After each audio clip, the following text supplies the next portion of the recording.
नमस्कार, आप देख रहे हैं द ट्राइबल पोस्ट राष्ट्रीय समाचार पत्र का डिजिटल मीडिया। आज हम बात कर रहे हैं शिक्षा व्यवस्था को लेकर। ग्रामीण और दूरस्थ अंचल में दलित, आदिवासी और वंचित वर्ग क्षेत्रों में अब देखने को आता है कि शिक्षा व्यवस्था को लेकर कहीं ना कहीं सवाल खड़े होते रहते हैं।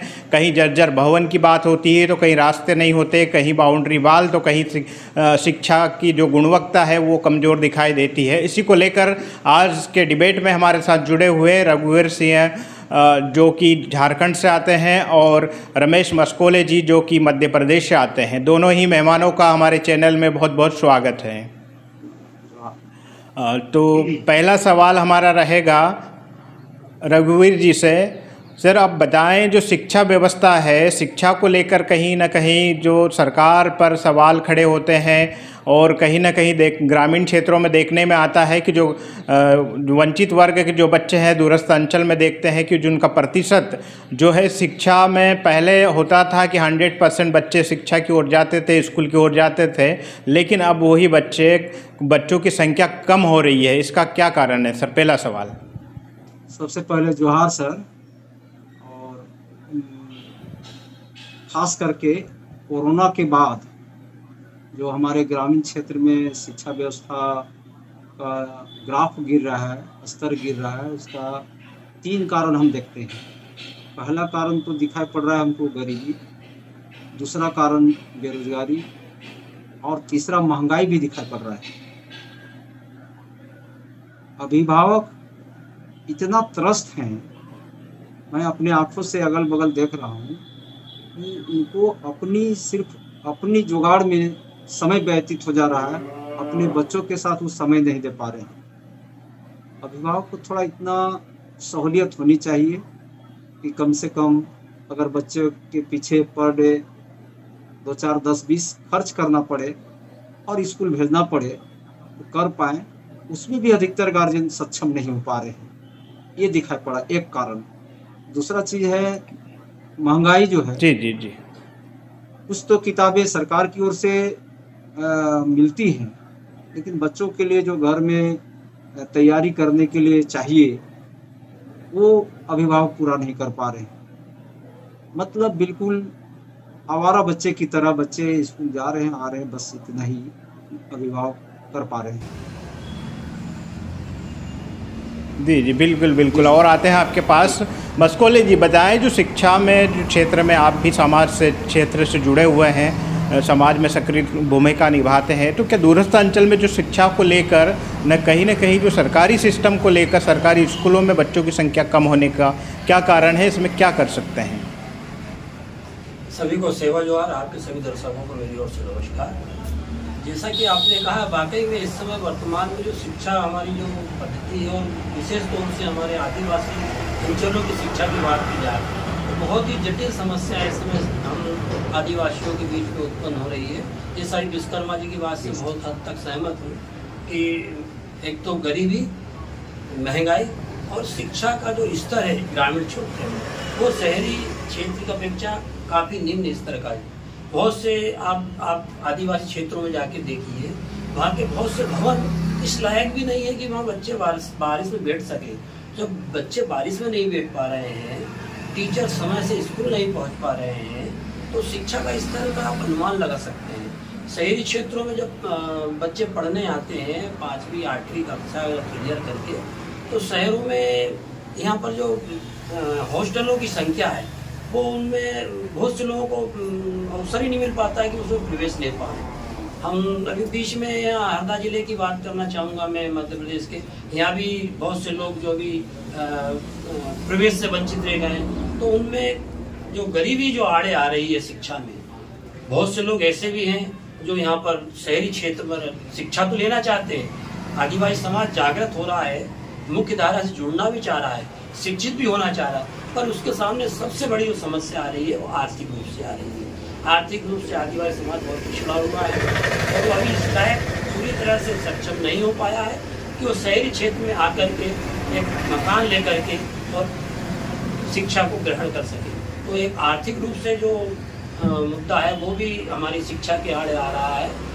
और जो हमारे आदिवासी अंचलों में, जैसे मैंने बताया, स्कूल भवनों की जो स्थिति है बहुत ही जर्जर स्थिति है। कहीं कहीं तो छत नहीं है, दीवारें हैं, सिर्फ बच्चों को बैठने की जगह नहीं है, टाटपट्टियाँ नहीं है, शिक्षक समय से स्कूल नहीं पहुंच पा रहे हैं, रास्ता पहुंचबीन है।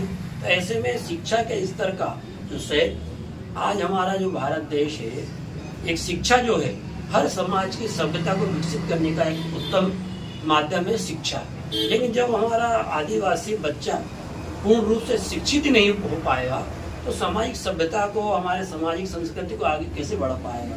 तो सरकार से मेरा निवेदन है कि आप शहरी क्षेत्रों में तो शिक्षा में अच्छा व्यवस्थाएं कर रहे हैं, सीएम राइस स्कूल भी खोले जा रहे हैं।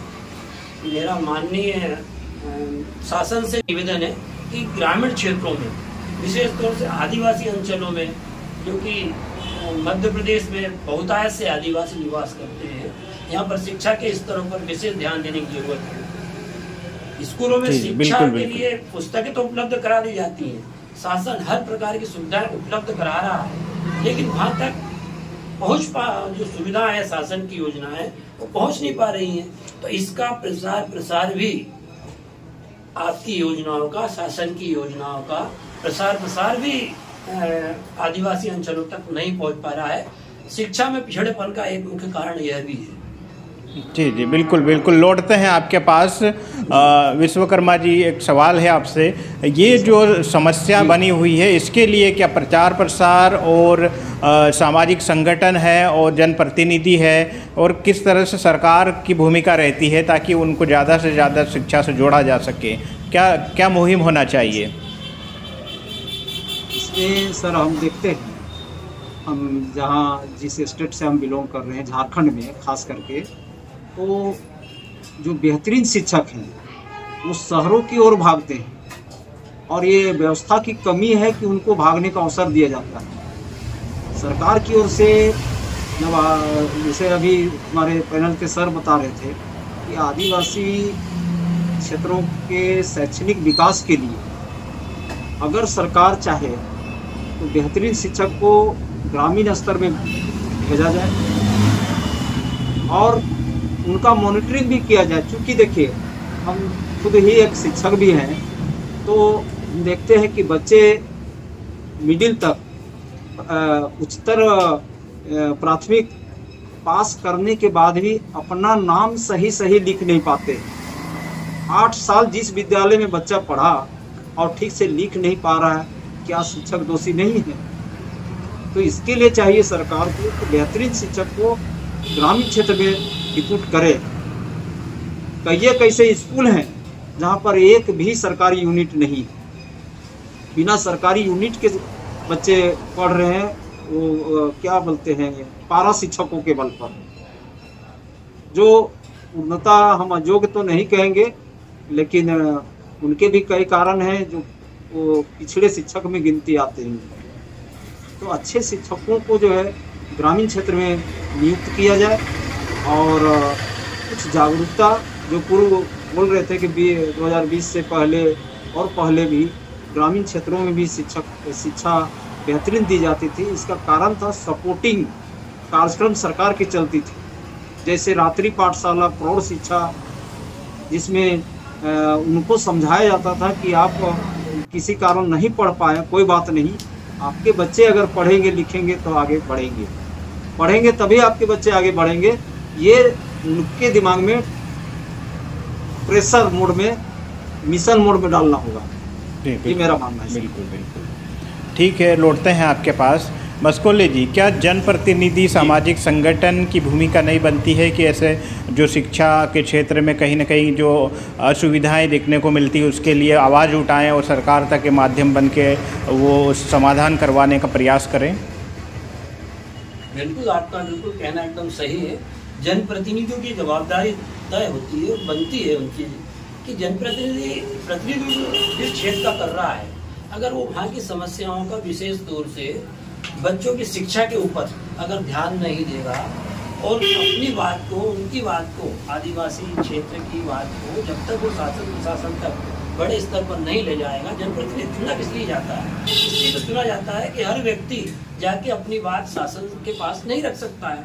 इसलिए जनप्रतिनिधि इसलिए चुना जाता है कि वो जनप्रतिनिधि उनका प्रतिनिधित्व करे जाके, इसलिए जनप्रतिनिधि चुना। तो हर जनप्रतिनिधि की जवाबदारी होती है कि वो अपने क्षेत्र की, विशेष तौर से शिक्षा की, क्योंकि शिक्षा ही एक ऐसा माध्यम है जिससे समाज सुदृढ़ और सक्षम बनता है। शिक्षा ही एक ऐसा जरिया है जिससे समाज का विकास किया जा सकता है। तो सबसे महत्वपूर्ण जो हमें ध्यान देना चाहिए वो शिक्षा की ओर देना चाहिए। सबसे ज्यादा अगर आप अध्ययन की बात करते हैं, शिक्षा की बात करते हैं, तो आज बहुत हमारे आदिवासी क्षेत्रों में बहुत से पलायन हो रहा है। पलायन होने का मुख्य कारण भी यही है कि वहाँ पर पर्याप्त रूप से रोजगार उपलब्ध नहीं हो पा रहे हैं, इसलिए लोग पलायन कर रहे हैं। जब पालक पलायन करेगा तो बच्चों की शिक्षा आदि अधूरी रह जाएगी। तो एक रोजगार भी बहुत बड़ा मुद्दा है कि आदिवासी अंचलों में रोजगार उपलब्ध कराएं ताकि आदिवासियों का विस्थापन रुके। जब विस्थापन रुकेगा तो वहाँ उनके बच्चे पढ़ पाएंगे। जनप्रतिनिधि के साथ साथ जो सामाजिक संगठन है, सामाजिक संगठन अपना दायित्व बराबर निभाते आ रहे हैं। मैं भी एक सामाजिक संगठन से जुड़ा हुआ हूँ। हमारे पास इस प्रकार की बहुत सी समस्याएं आती हैं। एडमिशन नहीं हुआ, मास्टर समय पर स्कूल नहीं जा रहे हैं, उनको गणवेश समय पर उपलब्ध नहीं हो पा रही है। पुस्तकें जो शासन उपलब्ध करा रहा है, पता चला कि वो आधा सिलेबस पूरा खत्म होने पे आया, इसके बाद उनको पुस्तक उपलब्ध कराई जा रही है। जब तक इस सब व्यवस्था को सुधारना पड़ेगा। सिर्फ एक मास्टर अच्छे उपलब्ध करा देना ही काफी नहीं है। ग्रामीण क्षेत्रों में, आदिवासी क्षेत्रों में शिक्षा का स्तर सुधारने के लिए हमें अच्छे मास्टर को भेजना पड़ेगा। जिसे विश्वकर्मा जी ने बताया, उनकी बात से मैं मतलब सहमत हूँ कि जो मास्टर हैं, जो अच्छे पढ़ाने वाले हैं, जो अच्छे ज्ञाता लोग हैं, वो अपना सोर्स लगा के शहरी क्षेत्रों में जाते हैं। तो कहीं ना कहीं हमारे जनप्रतिनिधि रूप से प्राप्त हो, इसकी जवाबदारी तय शासन करे। और जो शासन की जवाबदारी है ये हर व्यक्ति को, शिक्षा हर बच्चे का अधिकार है। जो हमारे मौलिक अधिकारों में से एक है, शिक्षा हर बच्चे का अधिकार है।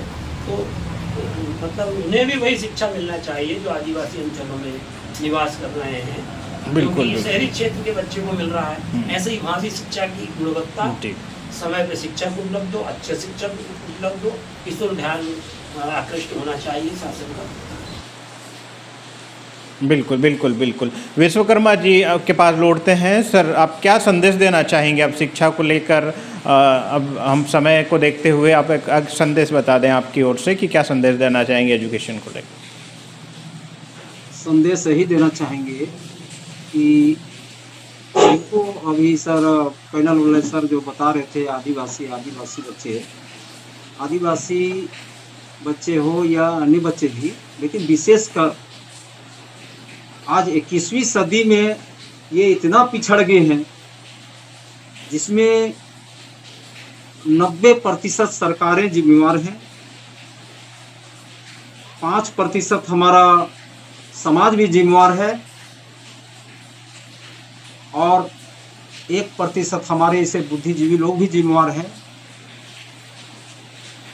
जी। और शेष प्रतिशत लगा लीजिए कि आप भी, मीडिया वाले भी लोग भी जिम्मेवार हैं, जो आज तक इस मुद्दे को उजागर नहीं किए। आप कर रहे हैं, इसके लिए मैं झारखंडी जोहार करता हूँ। जी। बहुत बहुत धन्यवाद आपका। मस्कोले जी, आपका क्या संदेश, मैसेज रहेगा, आखिरी मैसेज समय को देखते हुए? आपने जो एक मुद्दा उठाया है शिक्षा का, बहुत अच्छा मुद्दा उठाया है। इसके लिए आपका चैनल और आप सभी लोग बधाई के पात्र हैं। और इस प्रकार से मैंने बताया ना, शिक्षा हर व्यक्ति का अधिकार है। तो जैसे आदिवासी का बच्चा हो, चाहे किसी भी समाज का बच्चा हो, हर बच्चे का अधिकार है कि उसे अच्छी शिक्षा मिले। लेकिन शहरी क्षेत्र के जो व्यक्ति, उनको तो मिल रही है, जैसा मैंने पूर्व में कहा था। मेरा शासन से, प्रशासन से निवेदन है आपके चैनल के माध्यम से कि वो ऐसे तबके की ओर आवश्यक रूप से ध्यान दे जो कि पिछड़ा है, जो कि मुख्य धारा से जुड़ना तो चाह रहा है लेकिन वहाँ तक वो पहुँच नहीं पा रहा है। जो पहले की योजनाएं चलती थी, योजनाएं अभी और विकसित हुई हैं, लेकिन योजनाओं का रूपांतरण, फलीभूत होना, जब तक योजनाएं पूरी तरह से ग्रामीण क्षेत्रों में, आदिवासी अंचलों तक नहीं पहुँचेगी, योजनाएं सिर्फ योजनाएं बनकर रह जाएंगी। योजनाओं का लाभ पूरी तरह से सभी बच्चों को प्राप्त हो, इसके लिए शासन को उसका प्रचार प्रसार भी करना चाहिए मीडिया भी इस ओर में आगे आए। जैसे आज आपने इस मुद्दे को उठाया, मैं सभी अपना हमारे मीडिया साथी से भी कहना चाहता हूँ कि मीडिया हमारा जो चौथा स्तंभ है, जिसके ऊपर बहुत बड़ी जवाबदारी है समाज में जागृति लाने की और सच्चाई को समाज तक पहुंचाने की और सरकार तक पहुंचाने की। तो मैं आपके माध्यम से सरकार से, शासन से भी निवेदन करूंगा कि वो अच्छे से अच्छी गुणवत्ता की शिक्षा ग्रामीण क्षेत्रों में, आदिवासी क्षेत्रों में उपलब्ध कराए और इस प्रयोजन के लिए जो भी अच्छा हो सकता है वो अच्छा करें। जी जी बिल्कुल। इसी प्रकार से समय को देखते हुए आने वाले और भी इस प्रकार के डिबेट और विस्तार से कुछ संवाद के लिए आपसे जुड़ते रहेंगे। इसी प्रकार से आने वाली खबरों के लिए आप देखते रहें द ट्राइबल पोस्ट। नमस्कार।